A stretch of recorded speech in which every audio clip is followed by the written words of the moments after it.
I've seen things you people wouldn't believe. From single-use machines that make everyday tasks a little bit easier, to vast AIs capable of creating their own gods, robots have been one of the staples of science fiction right from the beginning. Whether they are a narrative device for human morality, or just cracking wise and chugging a beer, they have escaped the confines of the genre and permeated into the social consciousness. But what is a robot? Why are they so popular both in and out of the genre? And what do their stories say about us as a whole? This is Science Fiction, A Human History.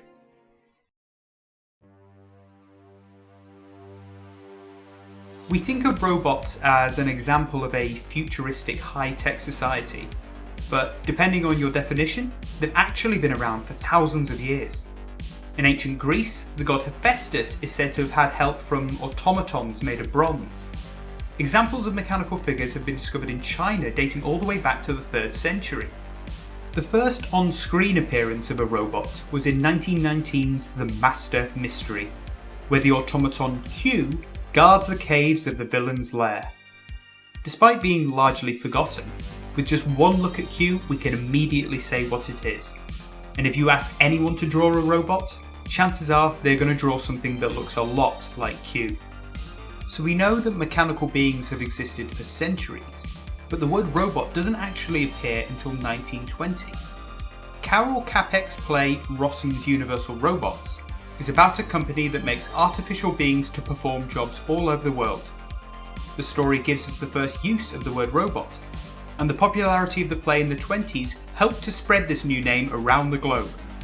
The story is one that we've seen a dozen times before. Robots get sick of working for their human masters and rise up against them. Interestingly, the robots in this story are not mechanical like we'd expect, but are instead made of an unnamed synthetic biological material. The fact that the robots look almost identical to humans is no accident. And to know more about what they represent, we first need to look at what inspired Capek to write his play in the first place. World War I was one of the bloodiest and most drawn-out wars in modern history.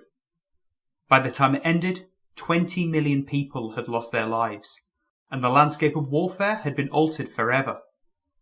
A major part of this was the introduction of the machine gun. A relatively new weapon at the start of the war, its potential was quickly realised by both sides, and it was put to use with lethal efficiency. The Maxim gun, first introduced in 1884, was capable of firing 600 rounds per minute. By the time war broke out, improvements to machine guns had made them incredibly deadly. Attempts to charge towards the enemy saw soldiers cut down in their thousands, and both sides were forced to dig trenches as protection against the constant gunfire. Over the next 4 years, only minimal gains would be made at a time, and often at the cost of hundreds of lives. Both armies began to search desperately for any solution to break the deadlock. In 1916, Britain and France debuted the Mark IV, the war's first use of a mechanically powered tank. Designed to provide armoured support against gunfire and to destroy machine gun outposts, tanks were able to smash through barbed wire and roll right over trenches. Although they had varied degrees of success when they were first used, their introduction immediately created an arms race, with Germany introducing its first tank in 1918. This would set the precedent for the war, with both sides desperately trying to engineer solutions to help them overcome the enemy. It's often said that war breeds innovation, and in a short space of time, weapons technology leapt forward with one purpose: to kill as quickly and efficiently as possible. In 1915, Germany released chlorine gas on French troops at the Second Battle of Ypres. The gas reacts quickly with water in the lungs, turning into hydrochloric acid and causing immense pain and suffocation. The attack caused an immediate outcry, with one British commander calling it a cynical and barbarous disregard of the well-known usages of civilized war. However, just 4 months later, Britain deployed gas at the Battle of Loos. The same commander who was appalled by its use now justified it, saying that Owing to the repeated use by the enemy of asphyxiating gases in their attacks on our positions, I've been compelled to resort to similar methods. World War I was the first mechanised war, and Capek was horrified at the carnage it had brought. In an interview with the London Saturday Review, he said, "The product of the human brain has escaped the control of human hands." He felt that any utopian potentials of scientific progress had been overshadowed by the war, and that humanity's disregard for the sanctity of life presented a grim vision for our future. In Rossum's Universal Robots, Capek looks at the damaging and dehumanizing effect mechanization can have. When the company's robots were first created, it was in an attempt to perfectly imitate humans, using this new technology to prove that God is no longer necessary. However, when the potential for profit is realized, their biology is altered, stripping them down to their most basic selves. Anyone who has looked into human anatomy will have seen at once that man is too complicated, and that a good engineer could make him more simply. So, young Rossum began to overhaul anatomy to see what could be left out or simplified. A man is something that feels happy, plays the piano, likes to go for a walk, and wants to do a whole lot of things that are really unnecessary. But a working machine must not play the piano, must not feel happy. A gasoline motor must not have tassels or ornaments, and to manufacture artificial workers is the same thing. The process must be the simplest, and the product the best from a practical point of view. What sort of worker do you think is the best from a practical point of view? Perhaps the one who is most honest and hard-working? No, the one that is the cheapest, the one whose requirements are the smallest. The company prides itself on having removed any form of humanity from its products. The general manager argues there is no need to pay the robots, as they have no interest in anything, and stresses that robots are not employed, they are bought. He invites people to touch the robot's skin without their consent, and talks openly about sending his receptionist, another robot, to the dissecting room so that they can have a look inside. When a robot malfunctions, they are destroyed, taken to the stamping mill to be ground into dust. And although the company acknowledges that a robot has a lifespan and can die, it is adamant that this would not be classed as murder. After all, they are just machines, property of their owners. The robots of Capek's play provide a grim fable of what can happen when we treat people as nothing more than machines with a single purpose. They symbolise the mass workforce, brutalised by a regime that pushes them down all for the benefit of a very select few. It's a reality that we see all too often in society, and its message is as relevant today as it was back when it was first performed in 1920. Rossum's Universal Robots wasn't the only story of the 20s to explore this theme. In 1924, A Holiday to New York City would inspire what went on to become one of the best known and most influential films ever created. Fritz Lang's Metropolis first premiered in 1927 and was written by his wife Thea von Harbour.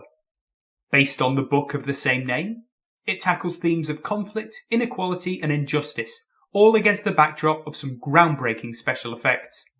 The titular city is divided into two worlds: above ground, where the city planners live in huge towers and enjoy lives of luxury, and below, where the workers toil to power the machines that keep the city alive, all the while waiting for the prophesied arrival of a saviour who will bridge the gap between worlds and end their misery.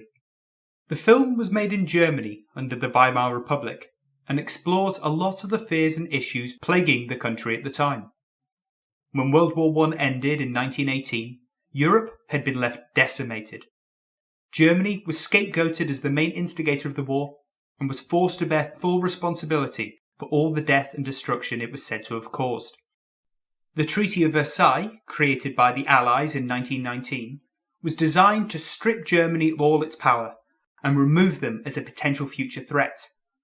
In addition to strict laws being placed on the size of its armies, and the loss of major coal mines in the Saar Basin, Germany was forced to pay reparations, totaling 132 billion marks, or what is roughly $269 billion in today's money. The Weimar Republic was an attempt to establish a new German government following the war. However, the Republic quickly fell into debt, and the paying of war reparations devastated the economy. The loss of its mines meant that the country was unable to produce necessary coal and iron to make revenue, and it quickly fell behind on its payments. Belgium and France were unconvinced by these excuses, and moved troops into the Ruhr, Germany's chief industrial area, to ensure that the payments would be made. In response to the occupation, the government ordered German workers to go on strike. As the production of coal and iron stopped, the country's economy plummeted. This was only made worse when the Republic attempted to solve the problem by simply printing new money. Inflation skyrocketed, and many people lost what little they had. It wasn't until 1923, when Chancellor Gustav Stresemann ordered workers to reopen the mines and replace the old currency with the new American-backed Rentenmark, that the economy began to steadily recover. However, reliance on American money would prove to be a fatal mistake, and when the Wall Street crash happened in 1929, the German economy was devastated. Lang's Metropolis takes a damning look at the ruling elite, and how their actions have a critical effect on the workers they rely on. Although the workforce here is human, they are still treated like machines, forced into poverty, and with little regard given to their safety. In one scene, the son of the city's ruler has a vision of the workers marching into an enormous mechanical mouth. They are no longer human, just fuel to power the wheels of progress. Despite being regarded as a classic, Metropolis received mixed reviews when it first premiered. H.G. Wells felt that the story was derivative of many of the works that had come before it, including Rossum's Universal Robots. And whilst there may be some truth to this, there is one aspect of Lang's film that rings eerily true today. As technology advances, so too do the potentials for abuse and oppression. As the animosity builds between the two worlds, the city's ruler, John Fredrickson, visits the inventor Rotwang. Cryptic messages have been found in the pockets of some of the workers, and Fredrickson fears that they may be plotting a coup against him. Whilst he's there, Rotwang unveils his new invention, a robot that he claims to be able to make indistinguishable from a human. Fredrickson discovers that a prophet named Maria has been telling the workers that one day a saviour will come to free them, and he orders Rotwang to capture her. Rotwang kidnaps Maria, and her likeness is projected onto the robot in one of the film's most iconic scenes. With a replica of the prophet now at his disposal, Fredrickson sends the robot into the workers' city in order to spread a very different message. The fake Maria tells the workers to rise up and fight, but as they rush to confront their oppressors, little do they know that they are playing right into Fredrickson's hands. As soon as they come above ground, he knows he will have the backing of his peers to use violent force against them, breaking their rebellion and restoring the status quo. Fredrickson is able to use Rotwang's invention to spread lies and sow dissent, all as a means of retaining control. In the 21st century, the spreading of propaganda through new technology is something that has had a lot of focus in recent years.